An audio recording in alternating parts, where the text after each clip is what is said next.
For an update on sports stories across the globe, Ebby Iyamon joins us. Morning, Ebby. What do you have for us today? Good morning, Adefemi. Nice to see you today as well. Good morning, Vimbai, and good morning, Dr. Abati. Good morning. Yeah. Okay, I'll begin quickly with the Rivers Hoopers, who are currently out of the BAL, which is taking place in South Africa. They played against APR of Rwanda and were knocked out in a dramatic fashion because the margin was 31 points. From the start, from the first quarter, it was almost certain that APR came out to roar at the Rivers Hoopers, as it seemed they could not get back from the points they had lost against APR. And in so doing, APR became just the second Rwandan side to qualify for the semi-finals of the BAL. And Rivers Hoopers were unable to replicate their last year's finish point where they got knocked out in the semi-finals. But good run there for the Rivers Hoopers, who fought hard despite that large margin defeat. And still on Nigerian sports, we have the Nigerian Senior Yellow Greens, that's the girls in the Kwibuka cricket tournament taking place, and they are going to be playing against Malawi. Now, they have not really had it easy in this particular tournament as they lost their opening 2 games and got a victory against Tanzania and went on to get other wins as well after another 3 losses and 3 wins. And now they are going to face off the Malawi side. The girls are 5th on the table. They are out of the top 4 position, but we're hoping to qualify for the semi-finals of this particular game. Uganda at top of the table, Rwanda 2nd, we have Tanzania in 3rd position, Zimbabwe in 4th, and Nigeria 5th. Brazil 6th. Malawi are in 7th, and they take on 7th place Malawi, hoping to get a win. We'll see how that pans out in the game between Malawi as well as Nigeria in the cricket tournament there in Rwanda. And away from that quickly, we go to football. Now, for football fans, the next season is going to come with new rules. There are several new rules by IFAB to ensure that football has good flows, regulations are controlled, and delivery of the rules as well. And these particular rules will show up at the FIFA Club World Cup. And let us take a look at some of the rules, or the 7 rules. The first one states that a corner kick will now be awarded that's against goalkeepers who exceed the 8-second limit. Initially, it was 6-second limit for indirect free kick, but now it's going to be a corner kick after 8 seconds. And for the dead ball rule, it says possession will remain with the team that had control of the ball when play was stopped outside of the penalty area. And also had accidental contact with the ball by team officials. That's comprising of coaches, substitute players, or players who've been red carded or sent off already. Should they touch the ball, they will no longer be given a yellow card, but there will be an indirect free kick for the opposition team.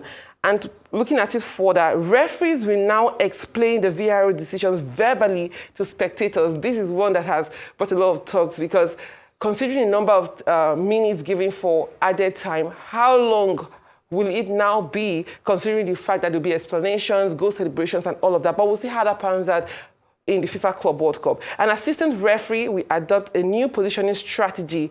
That way, they will stand close when a penalty is being taken to see it clearly as opposed to the goal line position. And the double touch penalty will now be retaken instead of disallowed. This actually happened recently in the game between Atletico Madrid there. We saw Alvarez penalty being ruled out, and so many people complained about that. There's a lot of chaos and ruckus.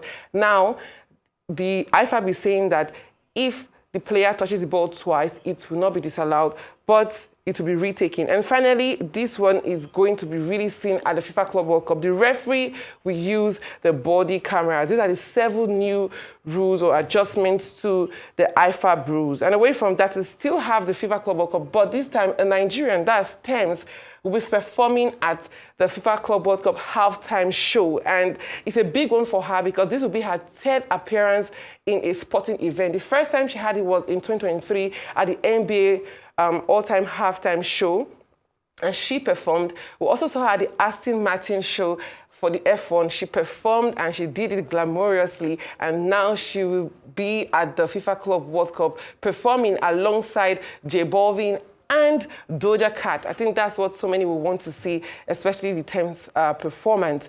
And finally for me, we'll take a look at transfer news update, and we have Osimhen. He's been on the news for a very long time now. People considering where is going to be his next destination. Will he remain at Galatasaray or go to another club? But he's rejected the proposal of Al Ahly, and it seems so many players are rejecting their proposals. We have Bruno Fernandes rejecting. We also have Angelino from Roma rejecting. But Osimhen says he wants to remain put in Europe, and we'll see where he stays in the next season. And for Manchester City, they've been on a shopping spree. We had them in January make some signings, and now they've announced a triple signing of Ait Nouri, Ryan Cherki, as well as Tijani Reinders. And these three have combined, it was a combined sum of 116.6 million pounds. This is quite cheap considering how much players are being bought for. But looking at how City could line up in the next season, so many fans may probably be terrified looking at this particular lineup. We have Haaland, Omar Mahmoud, Cherki, Reinders, Foden. Probably there'll be Rodri, Nunes, Urban Dias, Gvardiol, Ait Nouri, and Ederson. This is actually replacing a bulk of the old players in the City squad. And still on transfer news update, Manchester United, on the other hand, have announced that 10 players will leave the club this summer. And the three big names, or three names that are so popular among these 10 players, are Christian Eriksen, Johnny Evans, there's Victor Lindelof, in the list of these 10 players who will leave United this season. And also, still on transfer, we have Thomas Frank to Spurs. After the sack of Postecoglou, Spurs is looking for a new coach, and the person on the radar is Thomas Frank of Brentford, and Spurs will have to pay Brentford £10 million to ensure he's being released.